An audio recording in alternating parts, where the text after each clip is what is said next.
Hey everyone, so in this video, I'm going to show you how to mark Facebook Marketplace listing as sold. So this is going to be particularly useful for individuals who are currently selling on Facebook Marketplace and have actually made their first sale, whether it's in person or digital.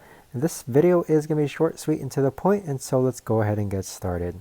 First, what we're going to do is go into our Facebook app. Now, once you're on your Facebook app, on the bottom hand side, you want to go ahead and click on Marketplace. Now from here, what you're going to click on next is Sell. Now once you click on Sell, you're going to see a series of options.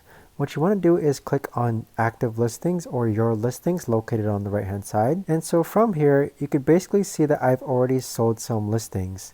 Now the way to actually go ahead and mark a listing as sold is that you usually tend to click on these three dots on the right hand side, and then from here you're going to see an option to mark it as sold. So right now I've already actually marked my listings as sold, so the prompts that you see here are view messages, delete listing, and share listing. Either way, this is the best and easiest way that I found to actually go ahead and mark a Facebook Marketplace listing as sold. If you know of a better or easier way to actually do this, let me know in the comments down below. Thanks so much for watching everyone, and I'll see you guys all